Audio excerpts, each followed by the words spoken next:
Jake Ollemans, coprésident du Quinnipiac Foundation. J'ai l'honneur d'être le modérateur de cette conférence, une économie centrée sur le soin. Et j'ai déjà compris que le soin en français et le care en anglais, c'est pas tout à fait la même chose. Ça m'intéresse déjà un peu. Mais d'abord, j'ai le plaisir naturellement de présenter les intervenants.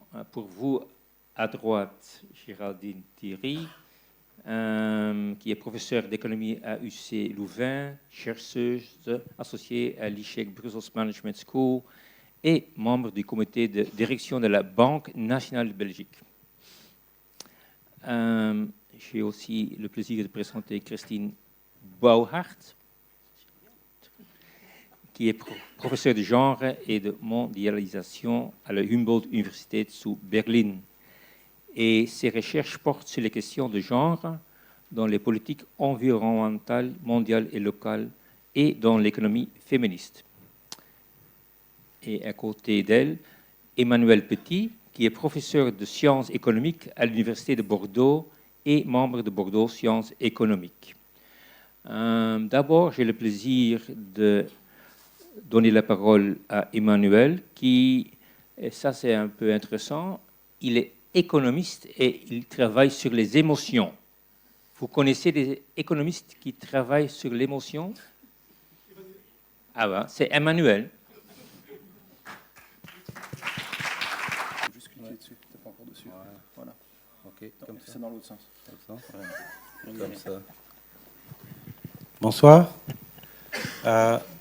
D'abord, j'aimerais remercier les organisateurs, organisatrices de ces rencontres, à la fois pour le moment que je partageais avec vous et avec mes interlocuteurs de ce soir, mais aussi pour le joli programme qui est proposé, et auquel j'ai la chance de pouvoir participer aussi jusqu'à samedi.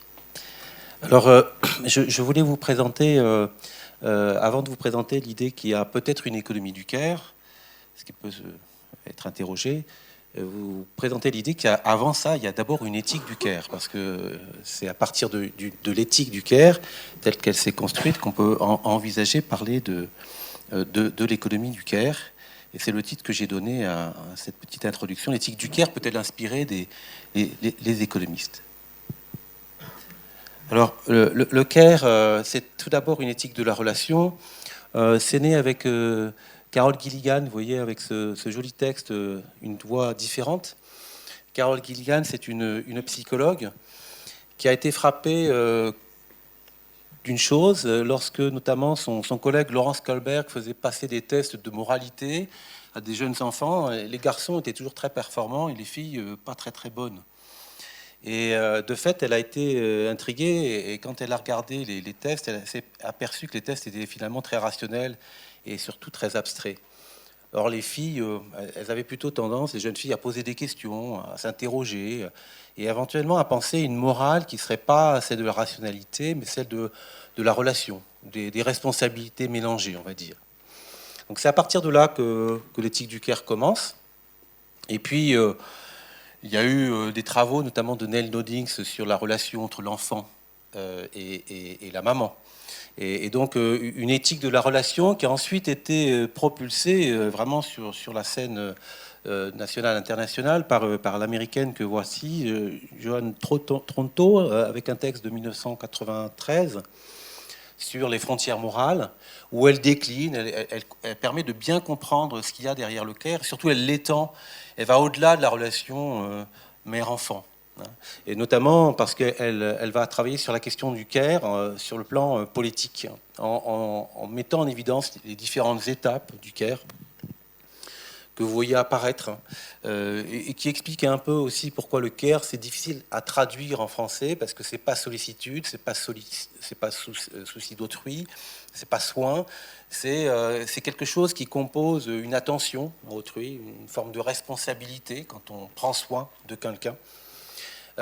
Une compétence à prendre soin aussi, comme on peut penser pour le soin infirmier, mais aussi le care, c'est aussi la réception, la manière dont c'est reçu. Et ça, c'est un point qui est important, parce que ça veut bien dire effectivement qu'on ne peut pas comprendre le care sans voir ce qui se passe dans la relation.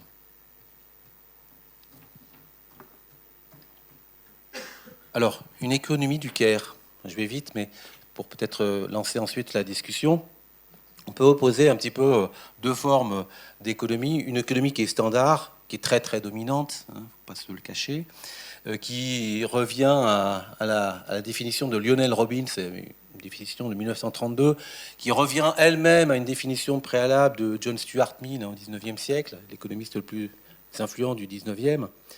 Lionel Robbins qui nous dit qu'est-ce que c'est que l'économie? Grosso modo, c'est se donner des objectifs et obtenir ces objectifs avec les moyens dont on dispose. Alors, ce qui fait que l'économie, c'est vraiment une forme très calculatoire, c'est vraiment une analyse coût-bénéfice, hein, de façon très, très, très récurrente.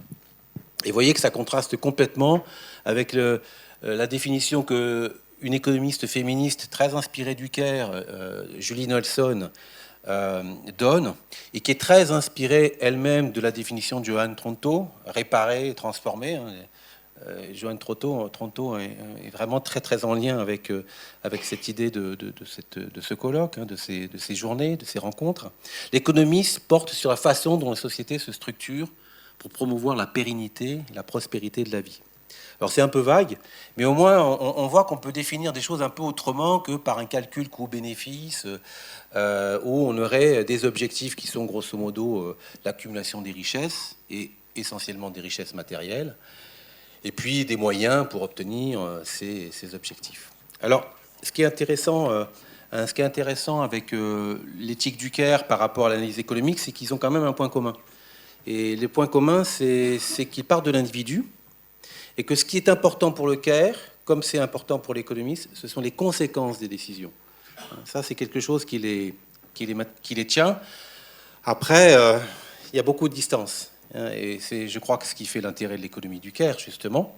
Parce qu'effectivement, dans l'analyse économique, alors je suis un peu schématique, mais dans l'analyse économique, on part de l'idée qu'on a un individu qui est autosuffisant et qui n'a pas besoin des autres.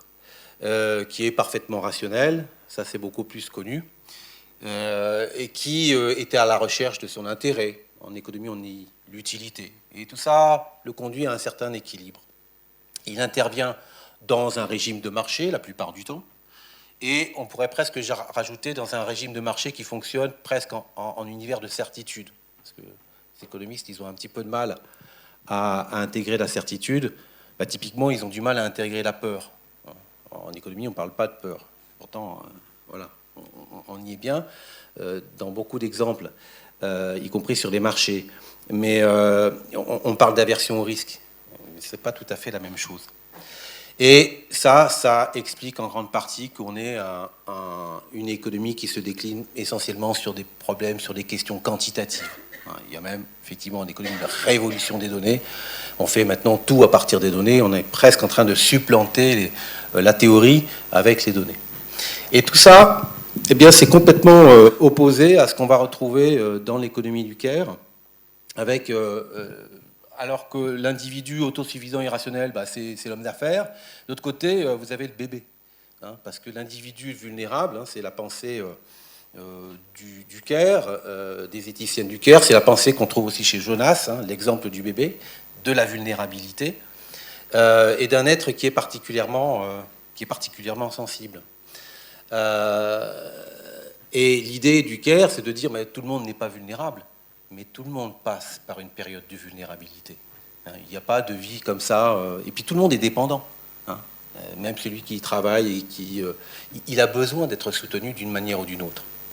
Alors, à partir de cet individu vulnérable, on va pouvoir penser autre chose que l'intérêt personnel, parce qu'à partir du moment où on est dépendant, on a besoin du souci d'autrui, de la coopération, de la réciprocité, du sens de l'équité, toutes choses que les économistes aujourd'hui sont en train d'intégrer progressivement, abandonnant l'idée qu'il n'y a qu'une seule motivation, l'intérêt.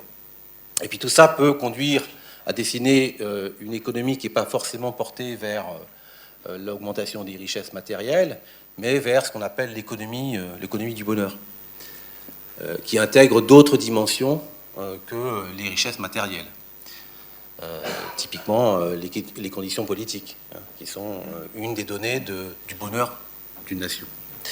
Et puis il y a aussi l'idée d'harmonie sur laquelle je reviendrai un tout petit peu tout à l'heure. l'idée, effectivement, de cet individu vulnérable, c'est qu'il appartient plutôt au registre des relations sociales et familiales. Mais ce que nous dit Nelson aussi, c'est qu'il ne faudrait pas être trop dualiste là-dessus, parce que justement, le souci d'autrui, le bonheur, tout ça, on peut aussi le retrouver dans l'entreprise. On a généralement tendance à opposer les choses, ce qui n'est pas complètement juste, parce qu'il y a aussi beaucoup d'entreprises où il y a de la coopération, de la réciprocité. En tout cas, il y a une dimension qualitative qui est à peu près évidente dans cette économie du care. Et là aussi, c'est une façon de l'opposer à cette économie standard. Alors, j'aimerais insister sur une dimension qui me paraît très importante et moi qui m'a vraiment frappé. Ça m'a carrément touché au moment du Covid. C'est de montrer qu'on ne pouvait plus faire comme si en économie, on avait cet individu et que c'était un individu qui allait s'adapter à l'environnement. C'est une fausse notion. Ce que nous ont montré notamment l'exemple du Covid, mais c'est le cas du changement climatique, c'est le cas aussi quand on pense la montée du populisme, c'est qu'on est vraiment en train de vivre quelque chose de très fort entre des ajustements, des transactions, des interactions, mais c'est plus des transactions permanentes entre l'individu, ses croyances, ses habitudes, ses comportements, et puis la nature, notre environnement. Notre environnement nous change, mais nous changeons aussi notre environnement. Et cette liaison-là, elle n'est pas du tout perçue par les économistes. Il y a généralement des gens qui s'intéressent à l'individu, des gens qui s'intéressent aux institutions, qui sont un peu en surplomb. Mais l'entre-deux, il est assez peu balayé, alors qu'à mon sens, il est vraiment très important. Et ce que je rajoute par rapport à ça, c'est qu'il y a un élément qui est au cœur de la relation que l'on a avec autrui, mais aussi avec l'environnement, avec la nature, avec un paysage, c'est tout simplement l'émotion. Et l'émotion, pour moi, c'est un facteur de mise en relation. Et à partir de ça, ça peut dessiner une économie qui soit un petit peu différente. Il y a une économie des émotions. Il y a une économie des émotions qui s'est construite poussivement, sur une base de très grande rationalité au départ, dans les années 60-70, parce que c'est le pape de l'économie rationnelle qui y a pensé. C'est déjà bien qu'il y ait pensé, parce qu'il a introduit, des émotions comme la culpabilité, comme la honte, alors de façon extrêmement rationnelle. Gary Becker, puisque c'est de lui dont je parle, c'est quelqu'un qui va vous expliquer que la bonne façon éventuellement de ne pas ressentir de la culpabilité pour ne pas donner la manche à quelqu'un à ne pas donner l'aumône à quelqu'un qui fait la manche, il faut simplement traverser la rue. Parce que si on passe, on risque de se sentir coupable et on risque de donner quelque chose. Donc il y a une forme de rationalité extrême ici. C'est aussi quelqu'un qui a pensé la manière dont on peut inculquer la honte à ses enfants pour être bien sûr qu'ils vont s'occuper de nous quand on sera vieux. Donc, vous voyez qu'il y a une rationalité extrême et qui est un peu déroutante, mais qui explique bien effectivement la manière dont les économistes au départ ont pris en compte l'émotion. C'est vraiment sous une forme très rationnelle. Alors, ils en ont une vision qui est, à mon sens, très très partagée, mais que je ne partage pas et que d'autres auteurs, beaucoup de gens ne partagent pas non plus, et notamment, je pense, l'éthique du care. Cette vision, c'est de dire que l'émotion, c'est purement intérieur. Un peu comme on dit, vous voyez, mes émotions, c'est les miennes, il n'y a que moi qui pense et qui ressens ce que je ressens. C'est un phénomène intérieur. C'est la manière dont les psychologues la questionnent aussi, l'émotion, sous une forme extrêmement introspective. On a l'impression que ce qu'on ressent, il n'y a que nous qui le ressentons. Et ceci est généralement associé à une forme de désutilité, parce qu'il y a effectivement plus d'émotions négatives que d'émotions positives. Mais en tout cas, c'est quelque chose qu'on va toujours essayer de gérer quand on est en économie, et essentiellement qu'on va essayer de contrôler. On veut contrôler l'émotion. Et par rapport à cette vision très standard, que je pourrais éventuellement détailler, si vous avez des questions là-dessus, il me semble qu'il y a une autre façon de voir ce qu'est l'émotion, à partir notamment d'une approche qui pourrait être celle de l'éthique du care, mais que je trouve encore plus féconde dans l'approche pragmatiste, et notamment celle de John Dewey, le philosophe pragmatiste, qui pense l'émotion comme une mise en relation. une mesuration continue d'un individu avec un autre, et quelque chose qui fait que l'émotion, à partir du moment où elle est exprimée, eh bien, il faut bien qu'elle soit reçue quelque part. Ça ne veut rien dire d'exprimer une colère s'il n'y a personne pour la recevoir d'une certaine façon. Et ça aussi, c'est ce que dit Le Caire. Donc il y a cette dimension qui est très forte d'une émotion. Voilà, à quoi ça correspond d'avoir des émotions tout seul? Ben, si vous y pensez vraiment, quand vous avez des émotions tout seul, c'est parce que vous faites référence à des situations dans lesquelles vous étiez dans un contexte social, ou éventuellement face à un environnement. Donc l'émotion, elle n'est jamais pensée seule, elle n'est jamais ressentie seule. Alors en plus, l'émotion, contrairement à une approche standard psychologique qui nous dit voilà, c'est un moment, c'est one shot, c'est comme une explosion d'un moment, hein, comme on peut penser la colère ou la panique. Mais là, contrairement à cette idée, l'émotion, elle a vraiment une histoire. Elle a une histoire, par exemple, je pourrais vous dire que depuis 2001, finalement, en septembre 2001, on est rentré dans une période qui est caractérisée par une forme de peur. Et que ceci se répète de façon très fréquente chaque fois qu'il y a des incidents qui viennent nous rappeler quelque chose qui a été très fort. Et c'est pareil pour nos vies. Nos vies sont jalonnées d'émotions qui se résonnent, hein, qui rappellent des choses comme une grande mémoire émotionnelle. Donc ça, c'est plutôt caractériser l'émotion d'une façon un petit peu différente. Puis le dernier élément que je pourrais rajouter, c'est que l'émotion, telle qu'elle est présentée par Dewey, c'est pas quelque chose qui nous gêne, c'est pas quelque chose qui est disrupteur par rapport à une forme de rationalité, c'est pas quelque chose qui nous fait prendre de mauvaises décisions. Très souvent dans la presse, on entend il a pris une décision sous le coup de l'émotion. Ouais, mais on ne parle que de ça. Ça existe. C'est vrai, mais il y a aussi les moments où l'émotion nous guide pour prendre des bonnes décisions, parce qu'elle nous travaille, elle nous révèle des choses, parfois de nature un peu inconsciente, et elle permet d'aboutir à une décision qui peut être effectivement de très bonne nature. Alors, juste pour terminer, pour évoquer effectivement une illustration de ce que j'ai raconté, pas simplement sur la question des émotions, mais sur ce que peut raconter Le Caire, c'est d'essayer de comprendre pourquoi le travail du Caire est généralement assez dévalorisé, c'est-à-dire mal rémunéré financièrement. Quand on pense aux instituteurs, quand on pense surtout aux infirmières, en France, il y a toujours ce débat très important de la question de la rémunération. Eh bien, on peut essayer de mieux comprendre et d'opposer justement deux modèles de l'économie en essayant de comprendre pourquoi le Caire est dévalorisé. Alors, il y a plusieurs raisons. Tout d'abord, c'est parce qu'il est féminin, parce que de fait, il existe bien ce qu'on appelle un gender gap, un écart salarial entre les hommes et les femmes. Et comme ce sont essentiellement les femmes qui font le travail de care, le travail de soins, eh bien, elles sont, le care est de fait mal rémunéré. En règle générale, le care est aussi non comptabilisé, parce qu'effectivement, le care conduit à des effets qu'on n'arrive pas à appréhender. Typiquement, une situation simple, une entreprise forme quelqu'un, et puis cette personne démissionne.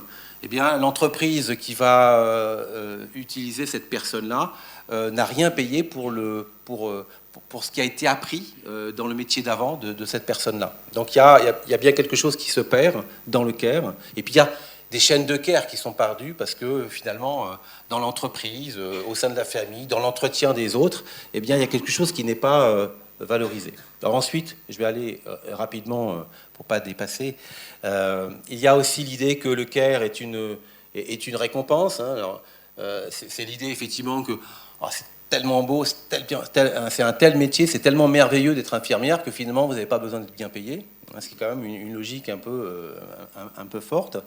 Il y a même un économiste qui s'appelle Hayes qui a eu l'idée de dire que finalement une bonne infirmière ne doit pas être bien payée, parce que les bonnes infirmières, c'est celles qui font ça par vocation. Et si vous commencez à augmenter les prix, vous allez attirer toutes les infirmières qui viennent là par intérêt. Bon. Et ça permet c'est là que le care peut être intéressant, c'est que justement, le travail de care existe, et notamment dans ces métiers, et le Covid l'a montré de façon tellement manifeste, que c'était un travail extrêmement difficile, que l'idée d'une bonne rémunération vient à la fois de la compétence, c'est ce que dirait l'éthique du care, mais aussi de la nécessité de la reconnaissance de ce travail-là. Et de fait, ça c'est vraiment l'angle mort de l'analyse standard, c'est de ne pas prendre en compte cette dimension sensible, cette dimension d'interaction qu'il y a dans la relation entre le patient et celui qui donne le care. Voilà. Je vais m'arrêter là pour laisser la place aux autres intervenants et puis à la discussion peut-être qui suivra. Je vous remercie.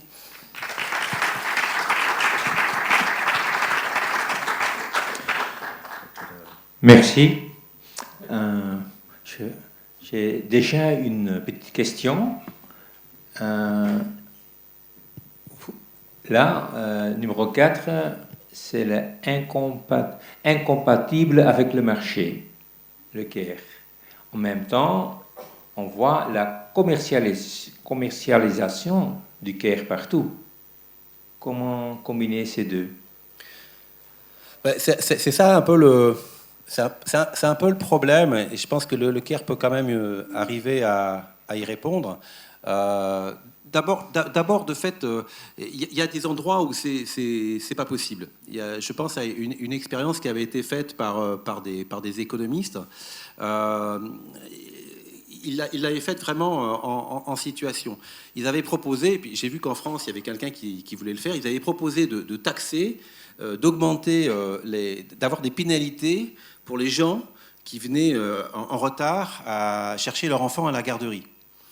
Et bon, c'est une très bonne idée. A priori, l'économiste dit toujours il faut des incitations. Donc on va proposer une taxe, on va proposer des amendes et ça va fonctionner. Et en fin de compte, c'est le contraire qui se passe. Parce que ce qui fait que les gens viennent en règle générale chercher leur enfant, c'est parce qu'ils sont respectueux justement. Ils sont respectueux des gens qui y travaillent et puis ils ont une certaine forme de culpabilité. Alors que si vous créez un marché par une amende, eh bien les gens du coup se disent finalement je paye pour le retard. Et du coup, le marché est un peu antagoniste quand même par rapport à cette dimension de care, assez souvent, et c'est assez difficile de mettre les deux ensemble, notamment parce que l'expérience dit que lorsque on enlève l'amende, eh ben, le pli est pris. C'est-à-dire que le marché s'est substitué à la morale. Donc c'est des choses assez compliquées. Bon, ça va. Voilà. Après, je pense qu'il y a dans l'entreprise des éléments du care, mais c'est quand même difficile de faire coexister les deux. Merci beaucoup. Et maintenant, j'ai le plaisir de donner la parole à Christine Bauhart, qui va aussi utiliser un PowerPoint, je crois. Oui, c'est ça. Il faut d'abord le trouver. Si tu dois être là, non? Attends.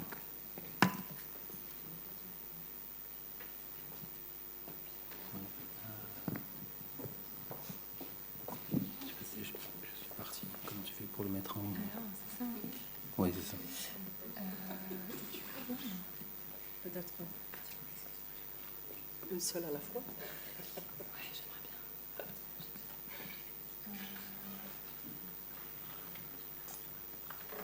Je sais pas, il faut que j'appelle Christophe parce que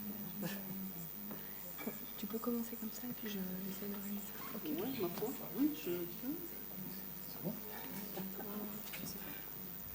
Bon, écoute.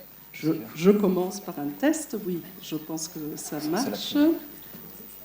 Bonsoir à tous et à toutes. Merci beaucoup pour l'invitation de participer à ce débat ce soir. Pendant que les techniciens essayent de trouver ma présentation, je peux peut-être dire quelques mots sur moi-même, peut-être pour vous donner une idée de ce que je fais. J'ai fait des études en sciences politiques. J'ai beaucoup travaillé sur l'aménagement du territoire et l'aménagement urbain. Et après, quand j'ai eu mon poste titularisé, je me suis retrouvée en agronomie.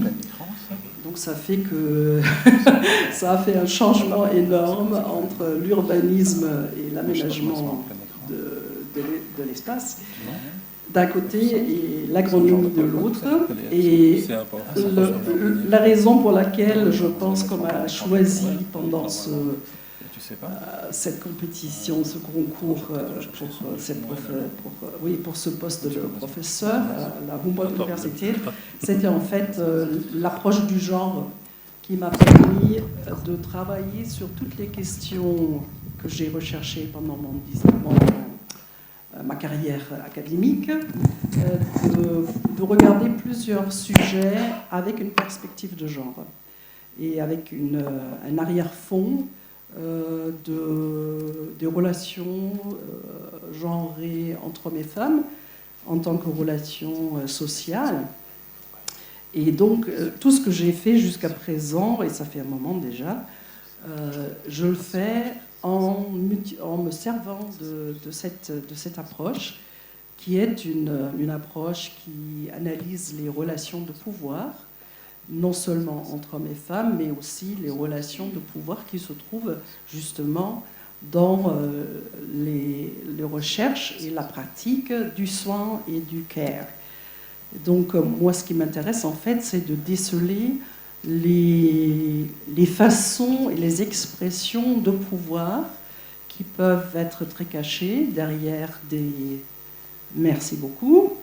Ah oui, des relations de pouvoir qui peuvent être très cachées et non aussi visibles que dans, par exemple, les relations en politique ou les relations en économie.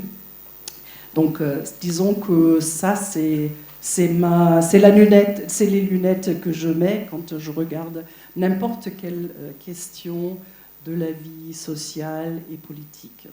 Donc voilà. Le titre de ma présentation, vous le voyez bien, une économie centrée sur le soin et le lien aux autres. J'étais aussi très peu contente de la traduction de soin, de care par soin, et j'ai regardé un peu la littérature francophone et j'ai trouvé justement cette liaison entre le soin et le lien aux autres. Alors je vais me servir de ça en pensant à la notion du care en anglais.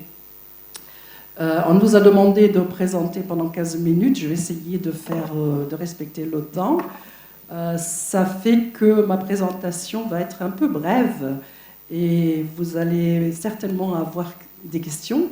Et je suis tout à fait disposée à répondre à vos questions après dans le débat. Voilà. Alors, de quoi s'agit-il quand nous parlons du soin et des relations aux autres ? Le plus important, c'est qu'ici, il s'agit du soin de la vie. Et j'ai traduit ça d'un terme allemand qui a été trouvé et suggéré par une collègue philosophe qui a essayé de traduire care par Lebenssorge, le soin de la vie. Donc j'ai traduit quelque chose qui a été traduit en allemand, je l'ai retraduit en français pour dire de quoi s'agit-il. Il ne s'agit pas de produire des voitures, il ne s'agit pas de produire des biens qu'on va marchander sur le marché, il s'agit du travail, du lien aux autres et le travail de la vie. Et les images que je vous montre là sont des exemples pour ce travail. Donc ça peut être aussi bien le travail de la mère qui va élever son enfant, qui va d'abord le mettre au monde et prendre la responsabilité des premiers soins donc, des tout-petits. Il y a aussi la profession, toutes les professions qui s'occupent de l'introduction des petits-enfants ou des enfants, des ados dans la vie. Donc, c'est pour ça que j'ai mis une institutrice, parce que les institutrices ne font pas seulement un travail d'enseignement, mais elles en font aussi un travail à la vie, parce qu'il y a aussi un énorme travail, une énorme charge de responsabilité de socialiser les enfants pour la vie, non seulement à l'école, mais aussi en société.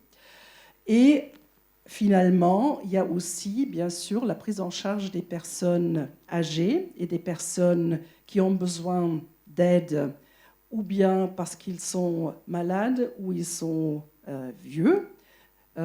Et donc, tout ça, disons, à partir du moment où la vie commence, jusqu'à la fin où la vie prend son terme, il y a le travail de la vie.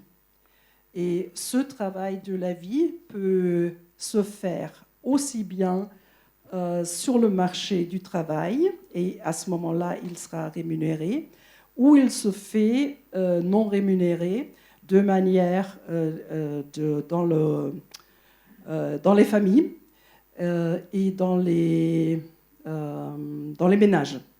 Donc, et c'est surtout le travail non rémunéré qui échappe à la vision traditionnelle des économistes, mais il y a les économistes féministes qui ont fait des calculs, par exemple, sur la création de valeur qui se fait dans les ménages.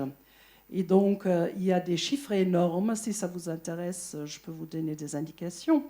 Mais il y a des chiffres économiques et de valeur qui dépassent les chiffres de production dans le secteur du transport et de la production industrielle.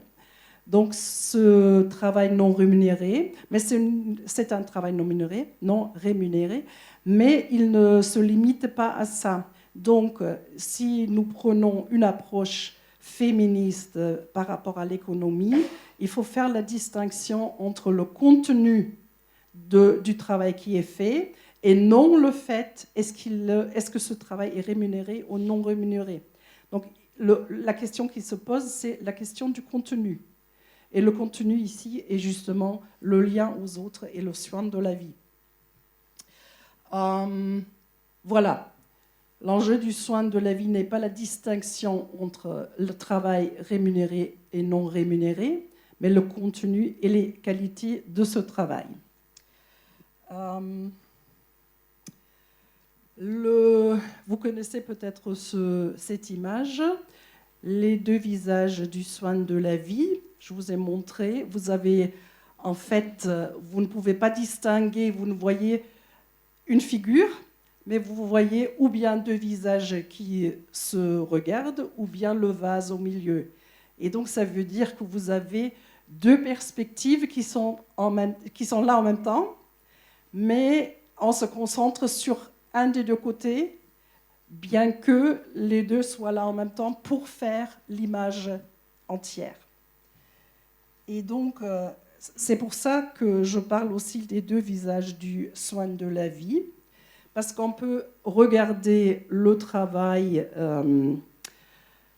du care sous l'aspect de l'externalisation des coûts sociaux en parlant en termes économiques.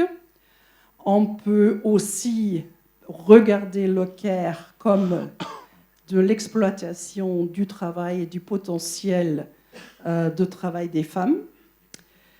Et dans ce cas-là, dans cette perspective-là, on va arriver à une idée de rationalisation le travail du soin. Ça, c'est une perspective qui révèle plutôt du marxisme. Quand vous lisez des auteurs marxistes, vous allez tomber plus sur cette idée-là, cette idée de l'exploitation, cette idée de externalisation, et par conséquent, l'idée qu'à la fin, il faut abolir en fait le travail du soin, soit par des machines, soit par rationalisation du temps, par d'autres manières de condenser ce travail.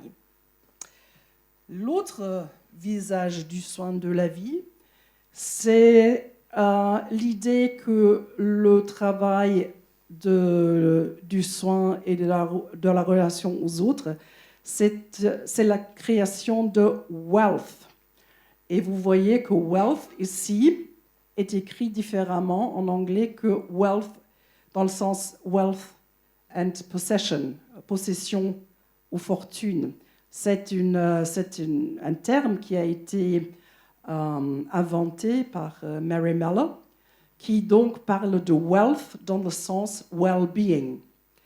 Et c'est un très beau jeu de mots pour voir la différence entre création de richesse et création de well-being, de bien vivre. À l'opposé de l'idée de l'exploitation et de l'appropriation du travail des femmes, on parle plus avec cette idée-là sur les relations émotionnelles, corporelles ou bien spirituelles qui sont essentielles pour le travail du soin et de la relation aux autres. Ça ne veut pas dire que dans les relations du care, il n'y a que harmonie et positivité. Il y a surtout, et ce que des fois est négligé, il faut voir qu'il y a une relation de pouvoir dans le care. Car ce ne sont pas des relations réciproques, ce sont des relations de dépendance. Quand vous regardez le petit enfant qui est dépendant de la mère et du fait qu'elle s'occupe de lui ou d'elle, pour changer les couches, pour lui donner à manger, c'est une relation de pouvoir.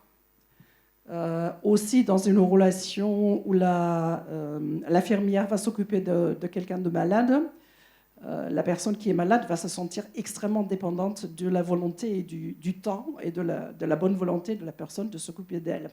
Et si cette personne, l'infirmière ou l'infirmier, est trop stressée, la demande de dépendance ne va pas être prise en charge de la même manière que par une personne qui a le temps de s'occuper de la personne. Donc voilà. Donc, il est important, à mon avis, de voir que quand on parle de care, on ne parle pas de harmonie. Il faut voir que là-dedans, dans les relations, il y a une relation de dépendance. Et ça fait, par exemple, en théorie, une grande différence par rapport à l'économie traditionnelle du marché, où les consommateurs et les vendeurs se retrouvent en égalité. Donc moi, quand je veux acheter quelque chose, je donne de l'argent et je reçois ce que j'achète. Et dans les relations du cœur, ce n'est pas du tout le cas. Voilà, donc ça c'est vraiment très très très succinctement ce que les économistes féministes trouvent important quand on parle du care. Et maintenant, je voulais juste introduire quelques pensées. Qu'est-ce qu'une économie centrée sur le soin et le lien aux autres veut dire pour une transformation socio-écologique? Tout ça, ça pourrait être un discours en lui-même. D'accord. Donc, je vais faire vraiment très rapidement. Je vais vous donner une introduction. Vraiment, ce n'est qu'une première impression. Qu'est-ce que le care veut dire ou comment la perspective sur la transformation socio-écologique change si on utilise la perspective du soin et du lien aux autres. Quand vous regardez les idées qui sont dans l'air par rapport au Green New Deal ou the European Green Deal, vous voyez que l'accent est mis sur la transformation technologique. Il y a surtout le remplacement de l'énergie par l'énergie renouvelable. Il y a le remplacement de l'avion par le train. Et il y a aussi l'idée de remplacer les voitures à moteur par les voitures électriques. Donc tout ça, ce sont des idées qui sont extrêmement technologiques et qui sont imprégnées par ce que j'appelle l'ordre symbolique masculin. Donc il y a une logique et une certaine approche par rapport à ce qu'on appelle la transformation qui est centrée sur une certaine faisabilité, si ça se dit en français, j'en suis pas sûre, mais l'idée qu'on peut tout faire si on garde ce qu'on a en transformant la technologie. Et si vous regardez bien, dans cette vision-là, on ne parle pas du care, il n'y a rien dedans. Tous les débats qui sont menés au niveau européen, je dois dire à mon grand regret, sont basés sur une économie techniciste et pas du tout basée sur le care.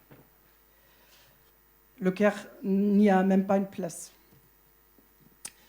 Dans les débats sur le degrowth ou la post-croissance, le care a une importance essentielle pour la transformation socio-écologique. Parce que dans ce modèle, nous avons le care et le soin et le travail de la vie au centre des activités économiques. Donc vous voyez là, par exemple, les hôpitaux et tout ce qui est la prise en charge des personnes dépendantes, le travail avec les personnes âgées, le travail avec les enfants et l'éducation ont une importance très très grande et qui est vraiment le moteur de la transformation. Et comme choix technologique, là j'ai mis l'utilisation de voitures partagées, donc on n'est plus en possession, on n'est plus propriétaire d'un truc mécanique ou technologique, mais on le partage et on le prend quand on en a besoin. Donc ça, on peut dire que cette perspective, et là je fais très, comment dire, je simplifie énormément, je suis sûre, mais je voulais juste vous donner les grands axes de la réflexion et de la discussion.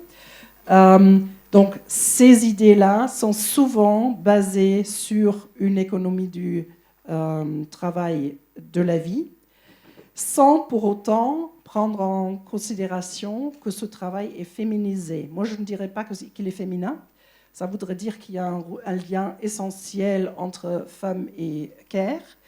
Je dis qu'il est féminisé dans le sens que nous pensons que les femmes sont responsables et particulièrement douées pour ce travail. D'où vient cette idée ? Bien sûr, parce que les corps féminins sont capables de donner la vie. Donc nous, en tant que société, nous sommes convaincus que le potentiel du corps féminin de donner la vie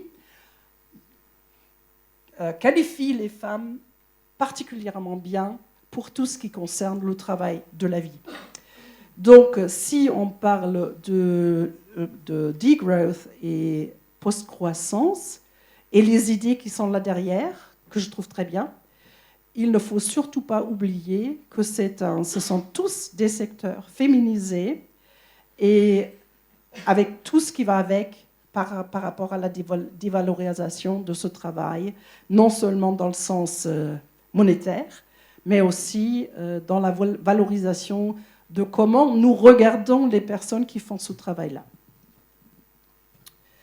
Et une troisième étape serait réfléchir sur l'économie sociale et solidaire, dont vous connaissez certainement certains exemples. Donc des idées de urban gardening, des idées de vivre ensemble à plusieurs générations dans des projets, ou bien de remplacer la circulation ou d'organiser la circulation totalement à base du vélo et de se passer complètement de la voiture. Il y a d'autres problèmes qui vont avec, j'essaye de respecter mon temps, il y a d'autres problèmes genrés qui vont avec, et c'est surtout par rapport à l'idée que le travail du care n'est pas réciproque. Ça veut dire que ça ne fonctionne pas dans le sens « je te donne quelque chose et tu me rends quelque chose ». Ça se passe plutôt dans l'idée « je donne ». Hein, c'est pas seulement une idée de générosité ou de don, mais c'est une idée d'investir dans le futur. C'est ce que font les parents quand ils font des enfants. Il y a aussi cette idée-là d'investir maintenant pour recevoir après, que ce soit du soin ou que ce soit de la récompense physique ou psychique ou émotionnelle. Sinon, on ne pourrait pas expliquer pourquoi les gens font toujours des enfants. Il y a toujours un espoir dans l'avenir. Le problème dans le CARE, ce n'est pas une assurance. Dans une assurance, vous payez votre contribution. Et après, vous recevez ce que vous avez payé. Tandis que quand vous investissez dans la génération future, vous ne pouvez pas être sûr, il n'y a pas de contrat. Il n'y a rien qui assure que ce que vous investissez dans le présent va avoir un retour dans le futur. Donc là, il y a un énorme problème pour ce genre de projet que je ne veux pas minimiser, mais d'après ce que j'ai vu et des étudiants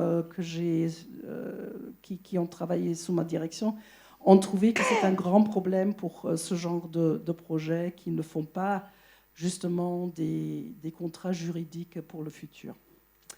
Voilà, c'était vraiment une très courte introduction dans l'approche des économistes féministes par rapport aux soins.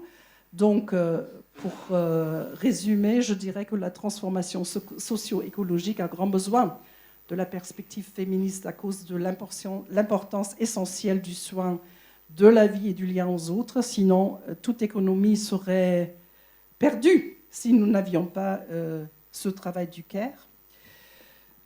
Mais en même temps, il faut aussi voir que l'ordre symbolique du genre, de la masculinité, de la féminité, sont extrêmement importants quand il s'agit de CARE.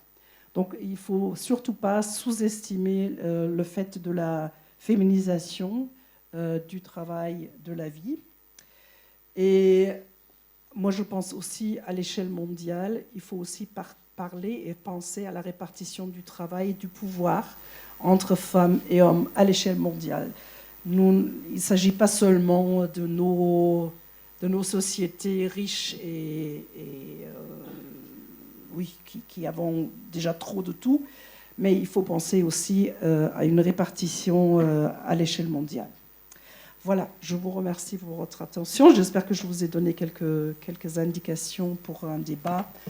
Et voilà, en principe, il devrait y avoir mon livre que j'ai fait il n'y a pas longtemps sur l'économie alternative. Merci.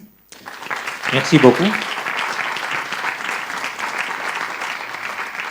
Je suis sûr qu'il y a beaucoup de questions, mais d'abord parce que j'ai l'impression que c'est une intervention parallèle, peut-être, hein, ou connectée. Alors, je suis curieux. Alors, Géraldine, Merci. aussi pour toi, 15 minutes. Excusez-moi, monsieur. Est-ce que celui-ci fonctionne ou pas? Ils l'ont débranché, c'est pas grave. Je ne vais pas vous faire revenir une fois. Est-ce que vous m'entendez bien? Oui, ça va. J'entends, vous m'entendez. Donc, merci beaucoup de m'avoir invité ici pour discuter ce soir. Je n'ai pas de PowerPoint, comme vous le constaterez. Mes excuses pour ceux qui aiment voir les images. Donc, merci de me recevoir pour discuter ce sujet fondamental du CARE, du prendre soin, dans la perspective d'une application au système économique. Alors, petite prémisse, avant de commencer mon exposé, même si en fait je suis déjà dans mon exposé, je ne suis pas une spécialiste du CARE. Voilà, ça c'est dit. Pour autant, en tant qu'économiste écologique, et Christine, tu vas voir tout de suite pourquoi ça fait écho aux exemples que tu as donnés, j'étudie depuis assez longtemps des modèles économiques qui, d'une manière ou d'une autre, font fortement écho à ce que promeuvent les autrices et les auteurs qui sont, eux, des véritables spécialistes du CARE. Alors pour cette intervention dans le panel, je vous avoue que je me suis pris pas mal la tête et j'ai décidé de faire un exercice. Je me suis dit, partons de la définition du CARE, une définition qui semble faire un large consensus, et sans surprise, j'étais chez Johan Tronto, mais on va y revenir. Regardons les principes fondamentaux qui sous-tendent le CARE et interrogeons par ce prisme des modèles économiques contemporains qui se veulent plus soutenables. Voilà, ça c'est un petit peu l'exercice que j'ai fait et je vais essayer de vous partager cette démarche ce soir. Alors évidemment, je n'ai pas été regarder tous les modèles contemporains. Nous avons 15 minutes. Je répète que je ne suis pas une spécialiste du Caire et je ne vous cache pas que ma récente nouvelle vie professionnelle me prend beaucoup de temps. En termes d'ailleurs de gestion du temps, c'est pas idéal. Mais donc, j'en ai quand même choisi un, spécifiquement, parce que la plongée que j'ai été à refaire, en fait, j'avais lu les théories du Caire en son temps pendant ma thèse de doctorat, mais une fois qu'on a passé la quarantaine, tout ça nous a l'air un peu vieux. Donc, j'ai choisi un modèle parce que cette plongée que j'ai refaite dans la littérature du Caire en vue de ces rencontres ce soir, elle a fait résonner un ensemble de similarités, de congruences, mais aussi de divergences, avec un modèle particulier que j'ai eu la chance d'étudier, puisque j'ai coordonné un projet de recherche pendant 4 ans, c'est l'économie de la fonctionnalité, c'est-à-dire celui qui, en partie, fait écho au système des voitures partagées qu'a mentionné Christine. Et donc, cette économie de la fonctionnalité, je ne sais pas dans quelle mesure vous y êtes familier, je reviendrai un peu sur sa définition, elle est considérée généralement et associée à l'économie circulaire. Nous allons y revenir dans un instant. Alors ce soir, ce que je vais tenter de faire, en 15 minutes, enfin moins les 3 que je viens de prendre pour mon introduction, c'est d'une part d'éclairer par le prisme du Caire le potentiel de l'économie de la fonctionnalité à être authentiquement soutenable, donc dans la perspective d'une transition socio-écologique, et deuxièmement, d'attirer l'attention sur les obstacles au déploiement de cette... Enfin, sur des obstacles, parce qu'il y en a des milliers, mais sur des obstacles au déploiement de cette forme authentique de soutenabilité, obstacles qui sont structurels et constitutifs de nos économies contemporaines, et obstacles surtout qu'un peu plus de Caire permettrait peut-être d'atténuer. Donc le propos ou la thèse que je vais défendre ici, c'est la suivante. Je pense que le Caire apporte un ensemble de principes fondamentaux qui montrent les conditions nécessaires, mais peut-être pas suffisantes, mais en tout cas nécessaires, à ce que les modèles économiques actuels qui se veulent plus soutenables, bien, à ce que ceux-ci puissent l'être véritablement. Donc passer, si vous voulez, ces modèles soutenables à la grille de lecture du Caire me semble être extrêmement éclairant et je vais essayer de vous montrer pourquoi.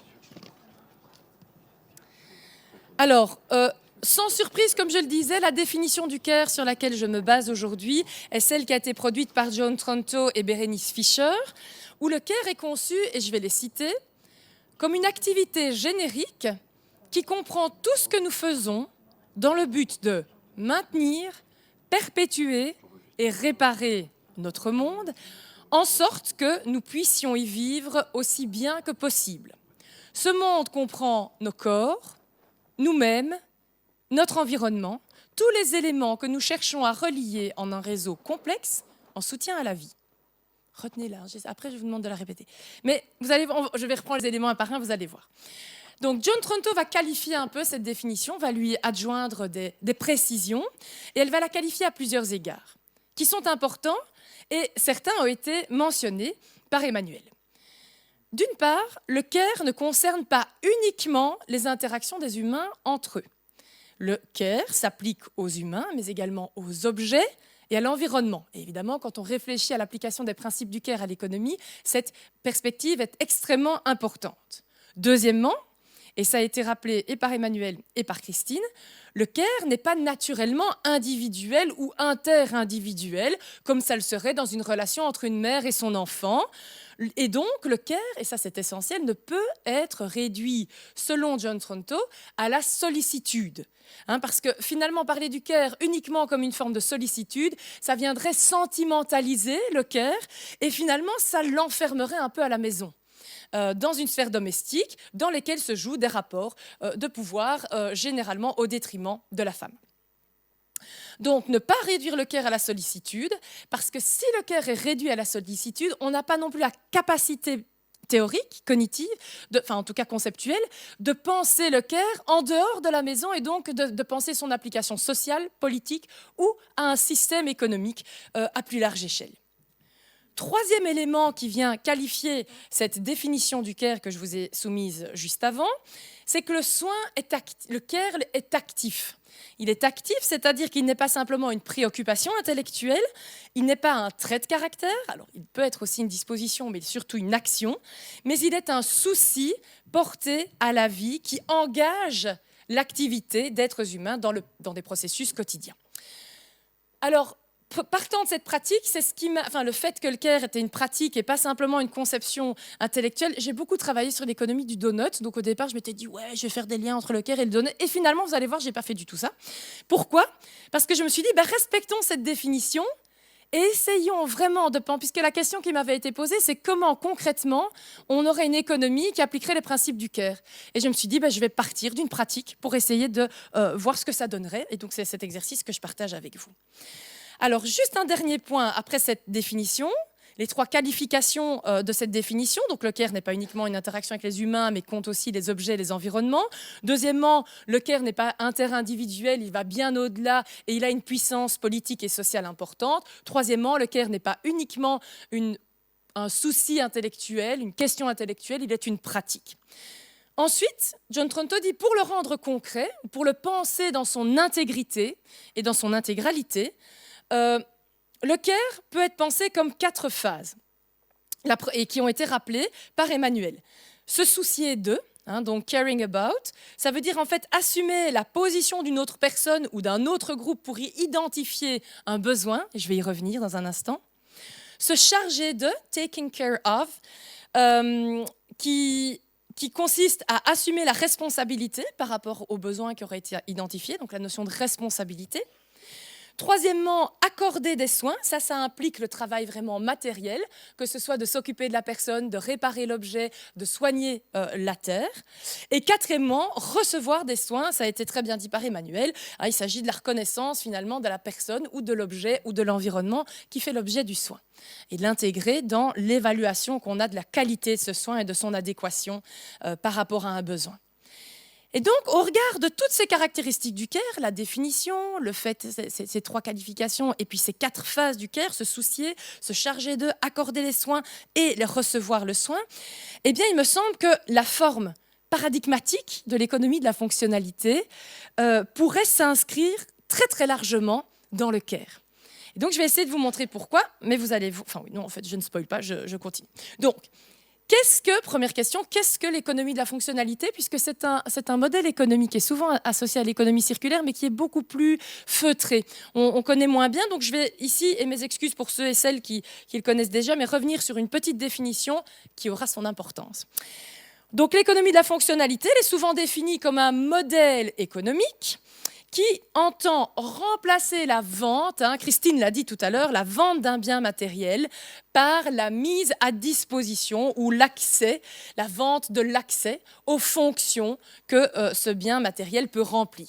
Donc on ne vend plus les choses, on va mettre à disposition des choses afin de répondre à des besoins. Donc, dans ce modèle, on passe de la vente à la fourniture sur le moyen ou le long terme, et la question de la temporalité et du temps dans le care est essentielle, donc à la fourniture de services ou de solutions qui répondent à des besoins. Ça, c'est une définition très générique de l'économie de la fonctionnalité. On va déjà essayer d'en tirer quelques leçons. Donc, c'est un modèle qui, dans son ADN, rompt avec la culture de l'achat et avec la culture de la propriété, puisqu'en économie de la fonctionnalité, c'est l'entreprise qui reste propriétaire du bien qu'elle met à votre disposition.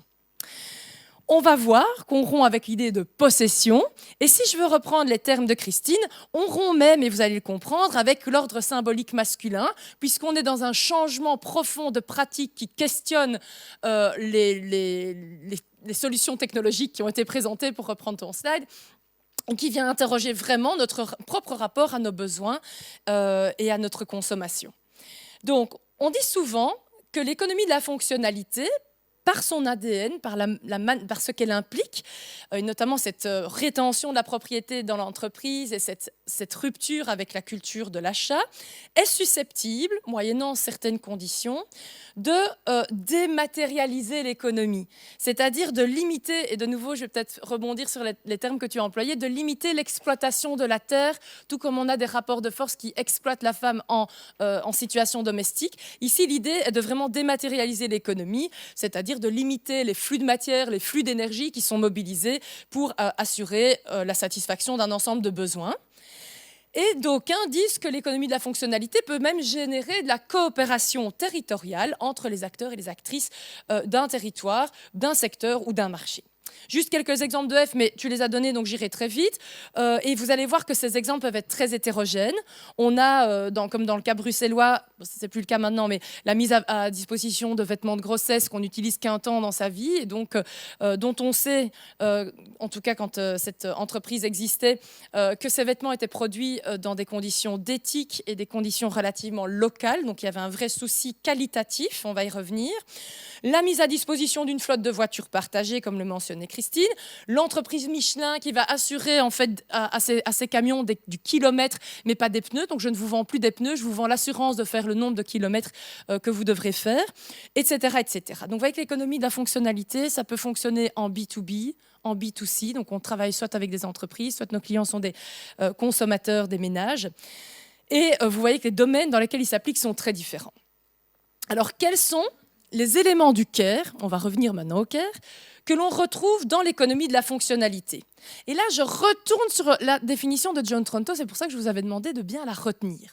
Donc, dans cette définition, elle nous dit à un moment, c'est une pratique, ce sont des pratiques génériques qui consistent à maintenir et à réparer le monde. Et en fait, dans son essence même, le modèle de la fonctionnalité implique que la rétention de la propriété, je vous l'ai dit, dans les mains de l'entreprise, et il est suggéré à travers ce modèle que si les entreprises doivent maintenir la propriété du bien, qu'elles vont mettre plusieurs fois à disposition dans des périodes de temps délimitées, elles ont tout intérêt à choisir des biens de qualité afin d'améliorer la longévité du bien et de limiter leurs frais d'entretien. L'économie implique aussi une relation de service entre le client ou la cliente et l'entreprise qui vont s'engager à prendre soin de l'objet qui est mis à leur disposition. Deuxième élément de la définition, ce monde que nous devons protéger, réparer et maintenir, comprend nos corps, nous-mêmes et notre environnement. Et en fait, le F s'inscrit dans un mouvement de réflexion assez critique sur le modèle économique dominant et vient questionner. Outre les finalités de l'économie, elle vient questionner les modes, nos manières de consommer, nos manières de produire, pas uniquement la finalité. Et donc, dans sa forme qui est bien documentée en France de l'économie de la fonctionnalité et de la coopération, eh bien, l'économie de la fonctionnalité met en lumière la capacité des acteurs, précisément, à coopérer sur un territoire pour identifier collectivement des besoins auxquels ils pourraient répondre, ce qui implique de l'interrelation, ce qui implique du respect et la capacité de décentrement de soi pour aller vers autrui. Alors, troisième élément, on a vu que le CARE ne concernait pas uniquement les relations interindividuelles, mais s'ouvrait aussi aux relations que nous avons aux objets, aux attachements, dirait tout un courant théorique, la théorie des attachements, le rapport à l'environnement. Eh bien, l'économie de la fonctionnalité est fondée dans sa forme la plus éloignée de la vente. Ici, je ne fais pas un cours sur l'économie de la fonctionnalité, donc je n'ai pas le temps de vous parler. Mais il y a de l'économie de la fonctionnalité qui est vraiment très, très, très éloignée de la vente d'objets.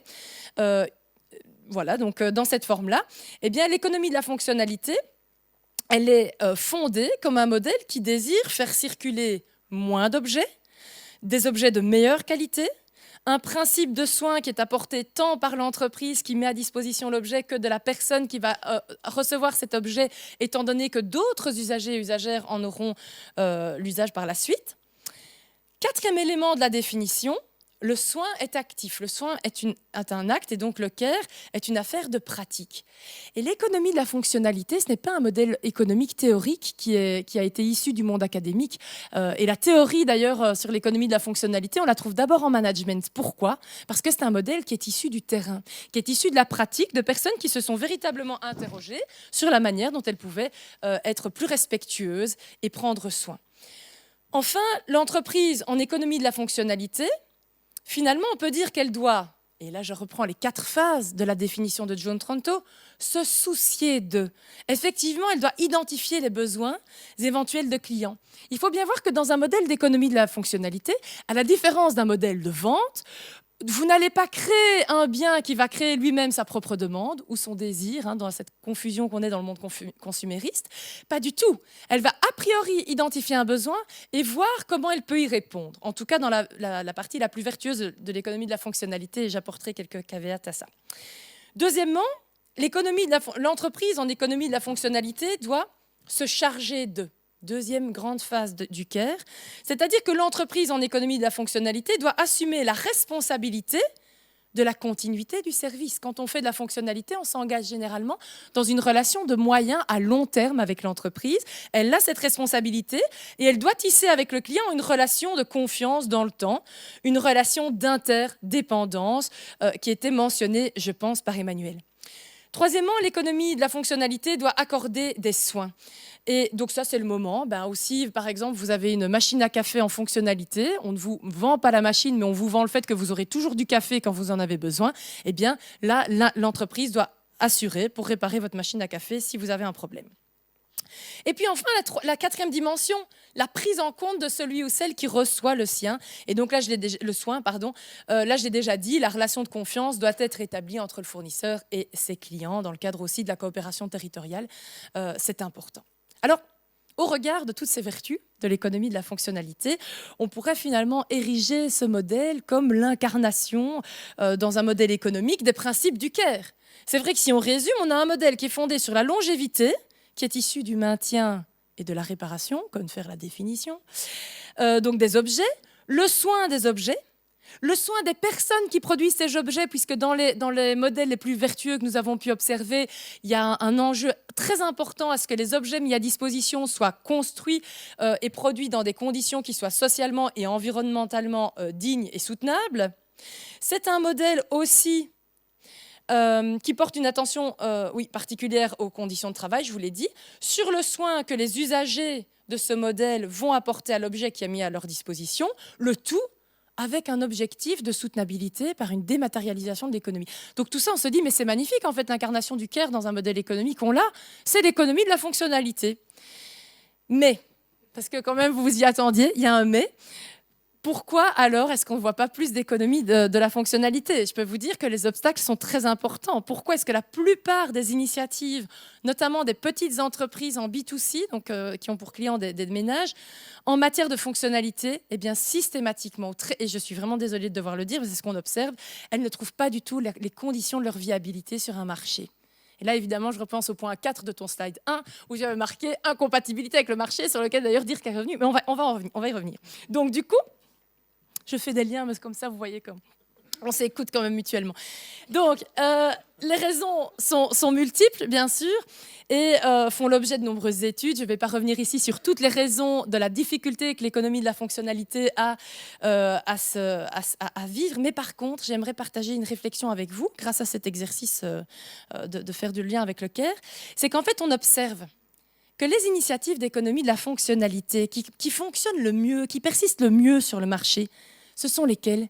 Ce sont les initiatives business to business, qui sont généralement faites par des grandes entreprises, qui par ailleurs ont des sources de rentabilité annexes, qui leur permettent éventuellement de ne pas avoir une rentabilité exceptionnelle au départ. Mais ce qui est plus important à mon sens, c'est qu'en fait, dans le cadre des modèles qui réussissent bien sur le marché, eh bien en fait la fonctionnalité est soit le moyen d'atténuer des coûts, c'est une solution vraiment de limitation de coûts, soit la fonctionnalité est un moyen de se démarquer sur le marché concurrentiel. Et elle peut, par chance, avoir comme conséquence une diminution des impacts écologiques, qui va être bien sûr bien mise en exergue. Mais donc, vous voyez que la soutenabilité, dans ces cas-là, n'est pas une fin en soi.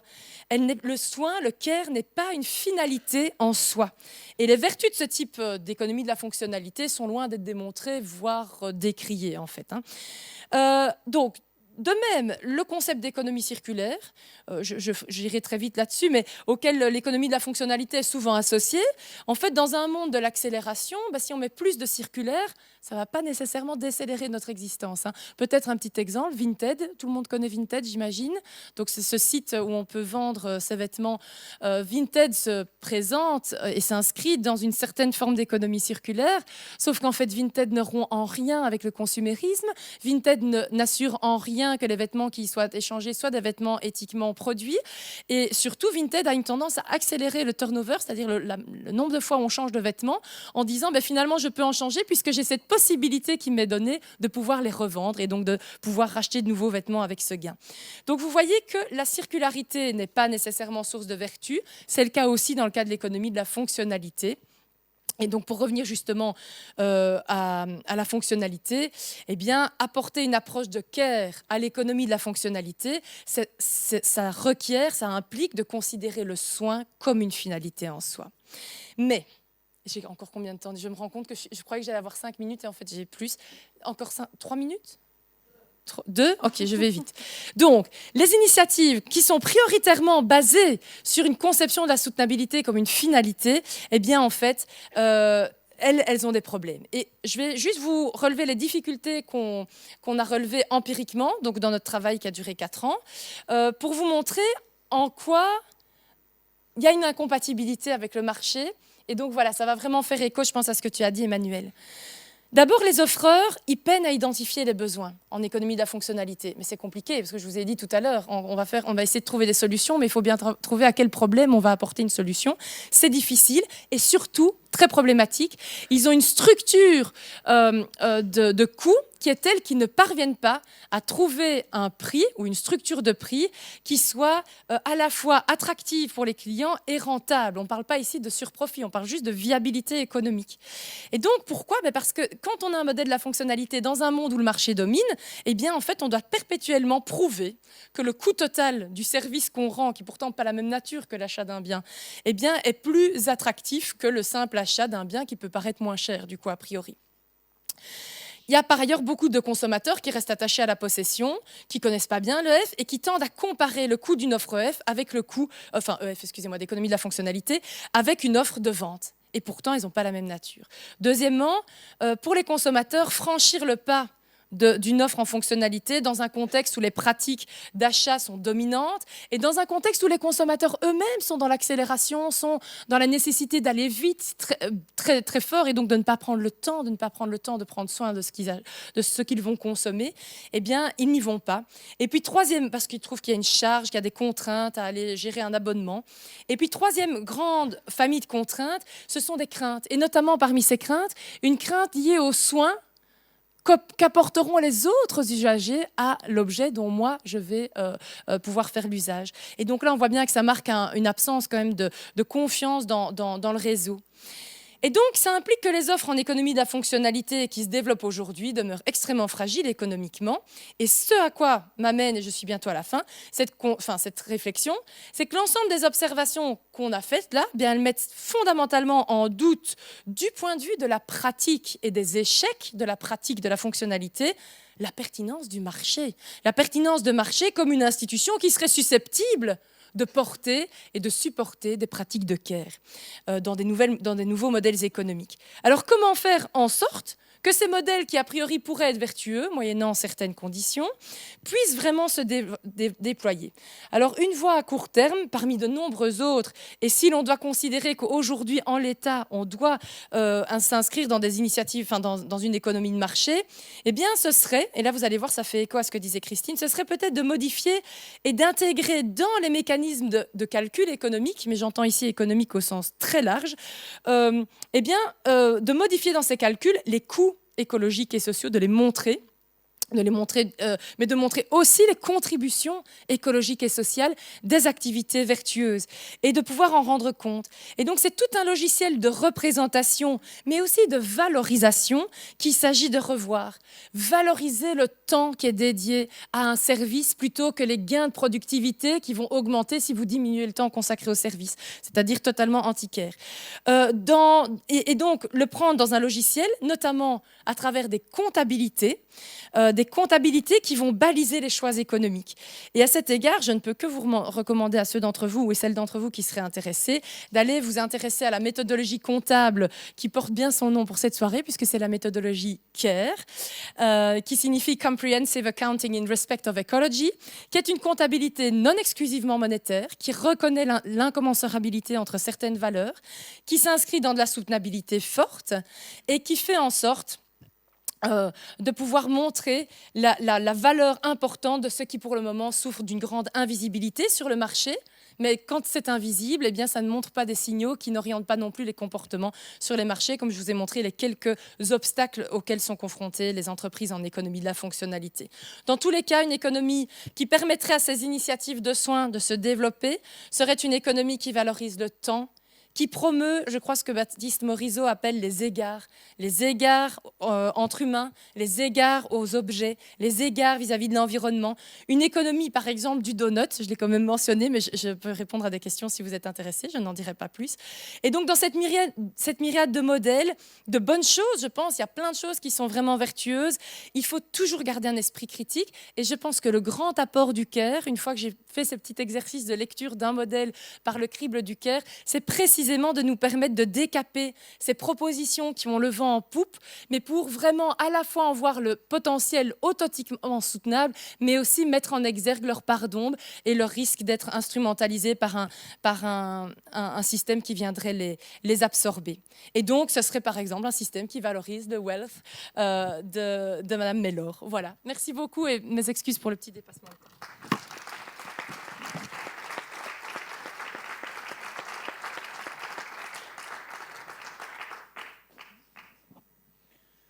Merci beaucoup.